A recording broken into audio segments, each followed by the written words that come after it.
मेरी सलाह ये है कि तुम बस अपने मिनटों का ध्यान रखो, फिर घंटे अपनी परवाह खुद कर लेंगे। समय के संबंध में लॉर्ड चेस्टरफील्ड की ये लाइन बहुत फेमस है और ऐसी ही कई लाइंस टाइम मैनेजमेंट बुक में दी गई हैं। इस बुक की समरी के पहले पार्ट में हमने 15 पावरफुल प्रिंसिपल्स को सीखा था जो आपके लिए बहुत हेल्पफुल रहे। इस पार्ट में हम नेक्स्ट 15 प्रिंसिपल्स को सीखने वाले हैं जो आपके टाइम मैनेजमेंट की दृष्टि से बहुत आवश्यक है। तो आइए शुरू करते हैं। टाइम मैनेजमेंट का 16वां सिद्धांत कहता है कि एक निश्चित समय पर काम करें। हमारे शरीर में एक घड़ी होती है जिसे बायोलॉजिकल क्लॉक कहा जाता है। अगर आप एक निश्चित समय पर काम करते हैं तो ये घड़ी एक्टिवेट हो जाती है और आपका काम बहुत सरल हो जाता है। समय के सर्वश्रेष्ठ उपयोग का 17वां सिद्धांत कहता है कि समय की बर्बादी के गुरुत्वाकर्षण नियम को जानें। जब भी आप कोई जरूरी काम करना शुरू करते हैं वैसे ही बाधाओं की गुरुत्वाकर्षण शक्ति सक्रिय हो जाती है। जैसे किसी का फोन आ जाएगा, कोई आपसे मिलने चला आएगा, बच्चे आपसे होमवर्क करवाएंगे, घर वाले आपको बाजार भेज देंगे और ऐसे ही कई कारण हो सकते हैं। तो इन मामलों में आप पहले से ही सतर्क रहें। टाइम मैनेजमेंट का 18वां सिद्धांत है कि न्यूटन की गति के पहले नियम का लाभ लें। अब न्यूटन का नियम कहता है कि जो चीज जिस अवस्था में है उसी अवस्था में रहेगी जब तक कि उस पर कोई भारी बल का प्रयोग न किया जाए। अब आपकी लाइफ में यह भारी बल कहां से आएगा?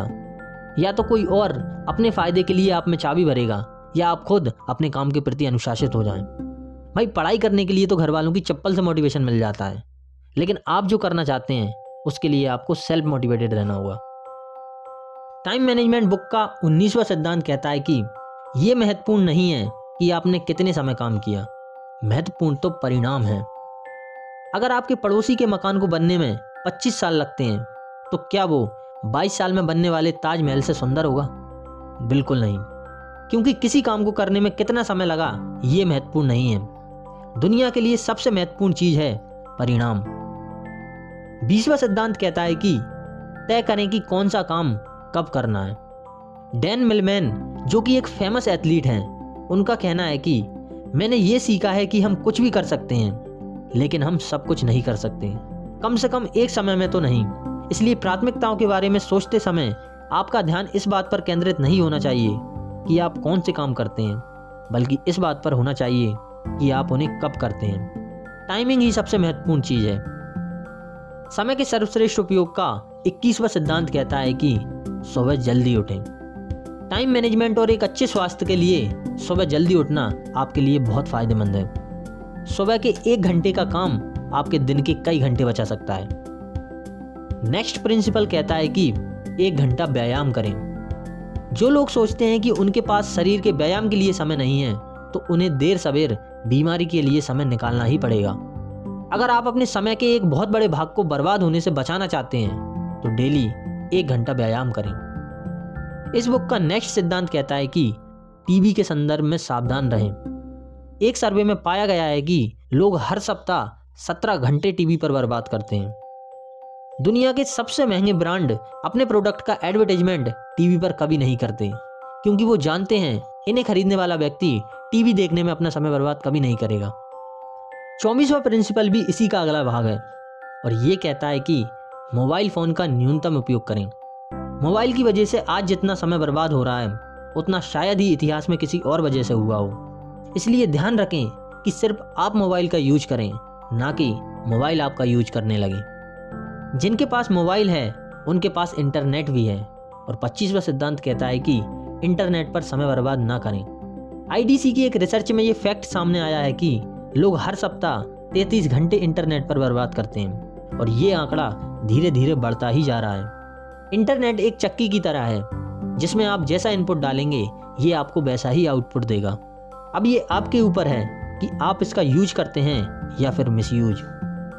टाइम मैनेजमेंट का 26वां सिद्धांत कहता है कि आलस से बचें।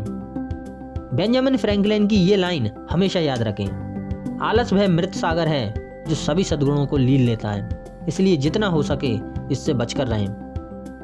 नेक्स्ट प्रिंसिपल कहता है कि टालम टोल ना करें। अब आप जितना आलस करेंगे उतना ही टालम टोल भी करेंगे।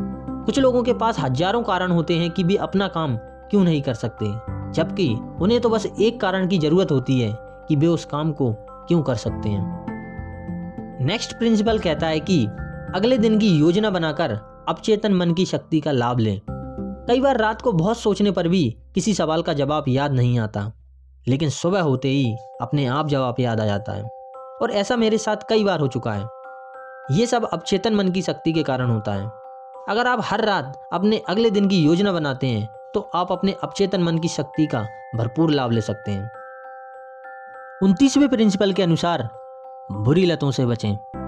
बुरी लतें ना सिर्फ आपका स्वास्थ्य खराब करती हैं, बल्कि आपका ढेर सारा समय भी खराब कर देती हैं। एक अनुमान के अनुसार युवा वर्ग एक सिगरेट को पीने में लगभग आधे घंटे का समय बर्बाद करते हैं। सिगरेट पीने में सिर्फ 5 मिनट लगते हैं, लेकिन इसकी जुगाड़ करने में और इसका माहौल बनाने में बाकी का समय लग जाता है। ऐसी ही कई बुरी लतें हैं जो आपको बर्बाद करती हैं, इसलिए जितना हो सके बुरी लतों से हमेशा दूर रहें। इस बुक का 30वां सिद्धांत जो आपके लिए सबसे ज़्यादा जरूरी है, और ये कहता है कि सापेक्षता के नियम को समझें। एल्बर्ट आइंस्टीन के अनुसार किसी सुंदर युवती से रोमांटिक बातें करते समय 1 घंटा 1 सेकंड की तरह लगता है, जबकि सुर्ख अंगार पर 1 सेकंड बैठना भी 1 घंटे की तरह लगता है, और यही सापेक्षता है। काम वही है, बस आपका नजरिया अलग है। आप भी इस नियम का यूज करके अपने काम को दिलचस्प बना सकते हैं और अपने समय का सबसे बेहतरीन यूज कर सकते हैं।